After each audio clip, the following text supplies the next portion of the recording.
সম্পত্তি নিয়ে বিবাদের জেরে ঠাকুমাকে বালিশ চাপা দিয়ে শ্বাসরোধ করে খুনের অভিযোগ উঠল নাতির বিরুদ্ধে। চাঞ্চল্যকর এই ঘটনাটি ঘটেছে হাওড়ার বালি থানা এলাকার বালি ঘোষপাড়ায়। জানা গিয়েছে মৃতের নাম মিনতি দত্ত, বয়স ৬৮ বছর। এই ঘটনায় মূল অভিযুক্ত নাতি বিশ্বজিৎ দত্ত ও তার স্ত্রীকে খুঁজছে পুলিশ। জানা গিয়েছে সম্পত্তিগত বিবাদের জেরে নাতি বিশ্বজিতের সঙ্গে বহুদিন ধরেই অশান্তি চলছিল। বিশ্বজিৎ তাই চাইতো না তার ঠাকুমা তাদের ঘরে আসুক, কিন্তু ঠাকুমা মিনতি দেবী তাদের ঘরে যেতেন এবং গেলেই অশান্তি হতো বলে পড়শির সূত্রে জানা গিয়েছে। শনিবার সকালে মিনতি দেবীর নাতির ঘরে গেলে অশান্তি হয় এবং একটা সময় মিনতি দেবীর চিৎকার বন্ধ হয়ে যায়। পরে বিশ্বজিৎ ও তার স্ত্রী ঘরে তালা দিয়ে চলে যায়। বেশ কিছুক্ষণ স্তব্ধ থাকার পর প্রতিবেশীরা কিছু একটা হয়েছে সন্দেহ করে আশেপাশের লোকজনকে ডাকে এবং তালা ভেঙে মিনতি দেবীর দেহ বিছানা থেকে উদ্ধার করে পুলিশ। এই ঘটনায় অভিযুক্তরা পলাতক থাকলেও বিশ্বজিতের আরও দুজন আত্মীয়কে আটক করেছে পুলিশ। এই ঘটনার সঙ্গে আটকদের কোনো যোগসূত্র রয়েছে কিনা তাও খতিয়ে দেখা হচ্ছে বলে জানিয়েছে। নিছক সম্পত্তির জেরে ঠাকুমাকে খুনের ঘটনায় ওই এলাকায় তীব্র চাঞ্চল্য ছড়িয়েছে। সকালবেলা উনি নাকি ফুল তুলতে গেলেন, এটা আমাদের শোনা কথা। আচ্ছা, আশেপাশের লোক বলছে ফুল তুলতে গেছেন, জল তুলেছেন। তার কিছুক্ষণ পরেই আমাকে ও ফোন করে বললেন মিনতিদি মারা গেছেন। তারপরে আমরা এসে দেখি ওনার গায়ে ঠায়ে অনেক দাগ ফাগ সবকিছু ছিল, এইসব দেখেছি। মারা গেছে মানে কিভাবে, সেটা কি কোনো সন্দেহ করতে করছেন? ওনারা সন্দেহ করছেন বালিশ চাপা দিয়ে মারা গেছে। না, বড় নাতি এটা। আচ্ছা, দীর্ঘদিন ধরে কি কোনো ঝামেলা? হ্যাঁ, দীর্ঘদিন ধরে পারিবারিক একটা অশান্তি ছিল। পারিবারিক একটা বিশাল অশান্তি ছিল প্রতিদিন। এটা আমরা জানতাম। আমাদের সঙ্গে কালকে রাতেও 10:30টার সময় আমার সঙ্গে কথা হয়েছে।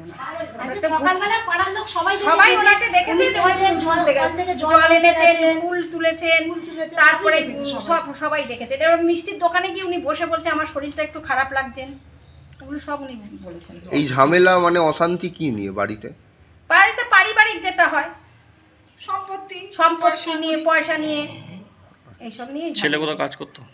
ওনার ছেলে নেই, ছেলে মারা গেছে। নাতি এলআইসি করতেন। আচ্ছা, কি নাম আছে নাতির? বিশ্বজিৎ দত্ত। আপনার নাম? আমার নাম বেবি দত্ত। আপনি প্রতিবেশী? আমি প্রতিবেশী। সকালে আমি এখানটা ঝাড় দিচ্ছি, উনি একটা থালায় করে ফুল নিয়ে ওপরে গেল। ওপরে যেতে ওরা একটা কি বললো সেটা আমি শুনতে পাইনি। তারপরে দেখছি না গেটে তালা দিয়ে দিল। তালা দিয়ে দিতে উড়ি বাবারি করে চেঁচাতে লাগলো। কিন্তু ওদের নিত্যদিনই মারপিট হয়, মানে রোজই হয়, কালকেও হয়েছে মারপিট ওদের। তা আমরা জানি রোজই তো ওদের হয় মারপিট, আমরা আর কেউ ওপরে উঠিনি হচ্ছে দেখে। তারপরে খুব চেল্লামনি যখন বলছে মেরে ফেলি মরে যাবো এম করছে, তখন এই ঘরে ভাড়াটেটা উঠে গেল। যেতে দেখছে গেটের তালা দেওয়া দেখে ও চলে এলো।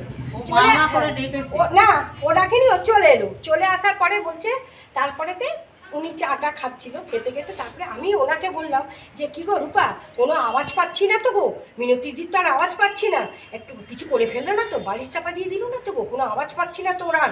তখন ও বললো কি জানি আমি একে বলছি, এ তখন আমাকে এসে জিজ্ঞেস করলো কি গো পড়ে গেছে নাকি? আমি বলছি না পড়ে যায়নি, কিন্তু মিনতিদির আওয়াজ পাচ্ছি না, কি গো সোনাই মেরে টেরে দিল না তো, কোনো আওয়াজ নেই।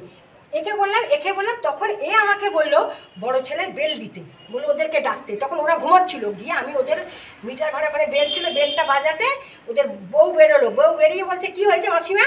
আছি দেখো না তোমার শাশুড়ি ওপরে উঠে গেল তো, কিন্তু কোনো আওয়াজ পাচ্ছি না, কিছু করে বললো কিনা বুঝতে পারছি না। ও বললো, ও বউ ভয়ে ওপরে উঠলো না, বউ আর ভয়ে গেল না। বউ ছেলেকে ডাকলো, ছেলে বউ দুজনেই কেউ ওপরে গেল না। তারপরে তখন আমাকে বললো যে তুমি একবার চলো ওপরে। না আমি আর যাবো না বলতে, তার সত্ত্বেও এতে আমাদের ফের গেলাম ওপরে, গিয়ে দেখছি গেটে তালা দেওয়া। এবার দুজনে যখন বেরিয়ে যাচ্ছে, ছেলেতে বইতে যখন বেরিয়ে যাচ্ছে, এ তখন জিজ্ঞেস করলো কি গো তোর ঠাকুমা কি পড়ে গেল? বউ তখন বলছে জানি না তো, তার আগে কিন্তু মেরে ফেলেছে। কি দেখলেন? আমরা দেখতে পাইনি, তালা তো পুলিশ এসে নাকি। আচ্ছা, তারপরে আমি যখন বাইরেটা ঝাড় দিচ্ছি, তখন ছোট ভাইটা বলছে যে ছেড়ে দে না দাদা, ছেড়ে দে।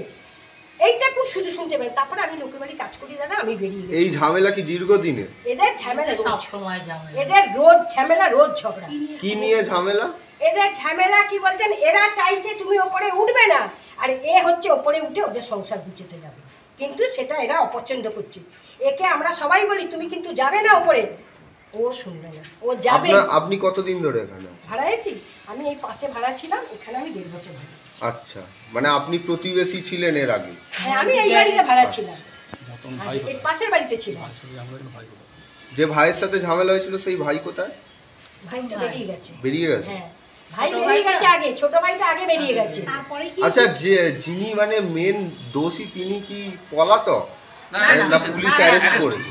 অ্যারেস্টেড। এখন তখন যে পুলিশ এসেছিল তারা পুলিশে খুলেছে, আমি দাদা তখন ছিলাম আচ্ছা, না। যিনি মারা গেছেন তার তেনার স্বভাব কেমন ছিল, মানে আপনাদের সাথে কিভাবে মিশতো?